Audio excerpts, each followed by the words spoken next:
Assalamualaikum warahmatullahi wabarakatuh. Baiklah, teman-teman, kali ini saya akan menyampaikan eh, hasil review daripada sebuah jurnal mata kuliah sistem pakar.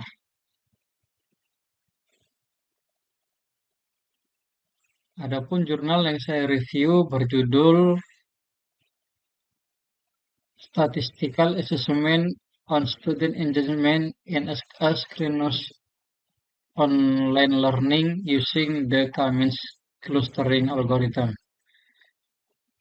Jurnal ini membahas topik yang sangat relevan di era pembelajaran online, terutama setelah pandemi COVID-19. Penelitian ini dilakukan terhadap mahasiswa sarjana yang mengikuti mata kuliah online asinkron di Universitas Kyunghee, Korea Selatan pada semester musim gugur 2021.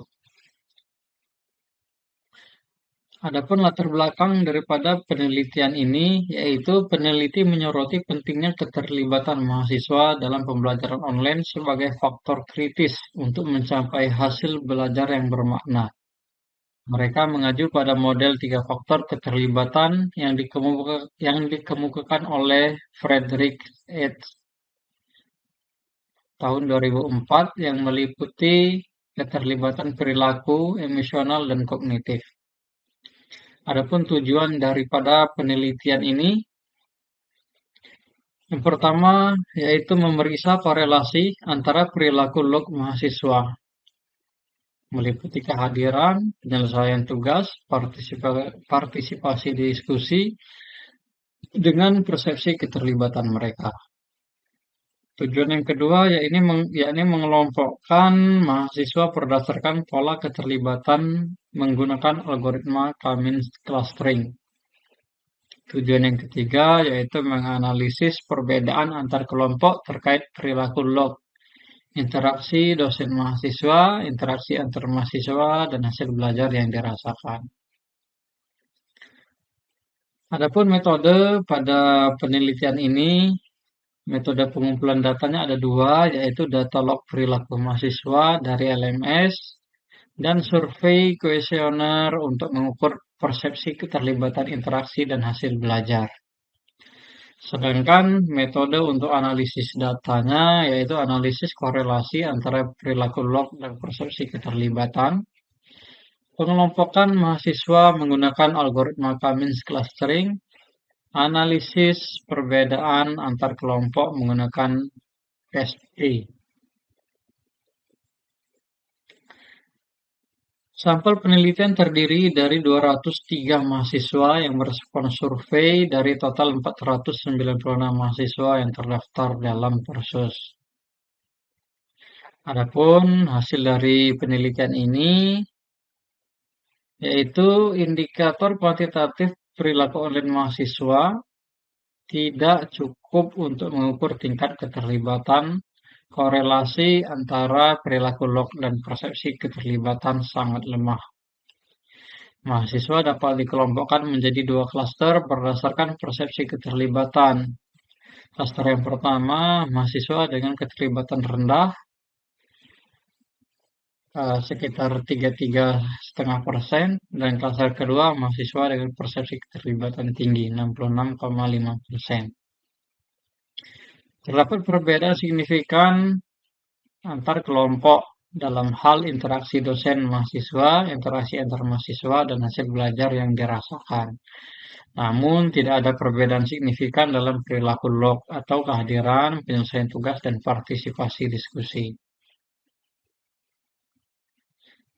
Mahasiswa dengan persepsi keterlibatan tinggi menunjukkan lebih banyak interaksi dengan dosen dan sesama mahasiswa, serta cenderung lebih menghargai performa belajar online mereka. Nah, kesimpulan daripada jurnal ini, yang pertama, indikator kuantitatif tidak cukup untuk mengukur keterlibatan mahasiswa dalam pelajaran online. Yang kedua, penting untuk mempertimbangkan aspek psikologis internal dan partisipasi sukarela mahasiswa untuk mencapai pembelajaran yang bermakna. Pengajar online perlu memperhatikan mahasiswa dengan persepsi keterlibatan rendah dan mengelola mereka dengan hati-hati. Strategi interaksi seperti pemberian umpan balik tepat waktu, scaffolding, petunjuk yang berguna, dan bimbingan belajar perlu dipertimbangkan untuk meningkatkan keterlibatan mahasiswa.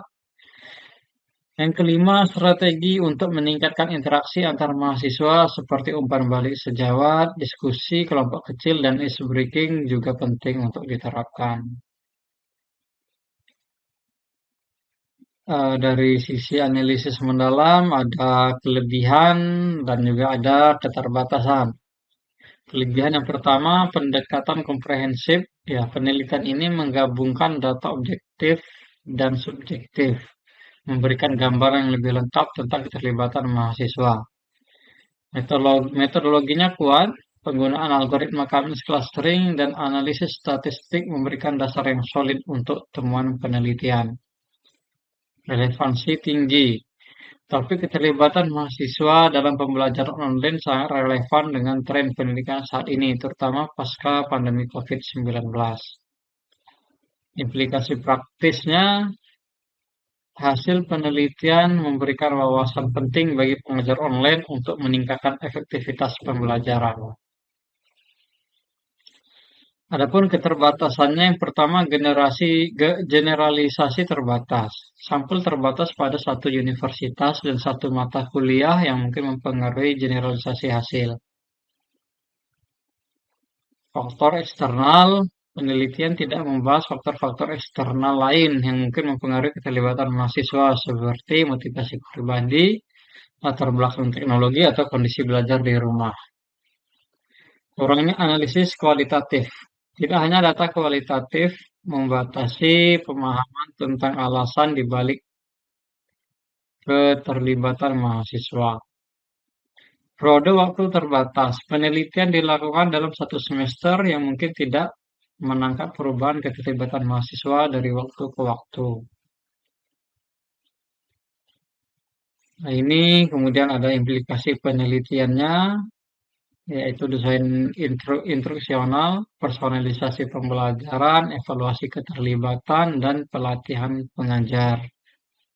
Selanjutnya di sini saran untuk penelitian lanjutan.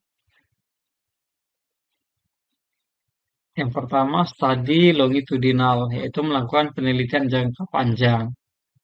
Yang kedua, perbandingan lintas disiplin, memperluas penelitian ke berbagai mata kuliah. Analisis kualitatif, yaitu menggabungkan metode kualitatif seperti wawancara dan focus group discussion untuk memahami faktor-faktor yang mempengaruhi keterlibatan mahasiswa. Intervensi dan eksperimen perbandingan internasional. Dan selanjutnya ada refleksi kritis, yaitu definisi keterlibatan, etika data, kesetaraan akses, dan keberlanjutan. Ya, secara keseluruhan penelitian ini memberikan kontribusi yang signifikan dalam memahami dinamika keterlibatan mahasiswa dalam pembelajaran online asinkron. Adapun temuan bahwasanya indikator perilaku tidak selalu mencerminkan keterlibatan yang sebenarnya, menantang asumsi umum dan mendorong pendekatan yang lebih holistik dalam menilai dan meningkatkan keterlibatan mahasiswa.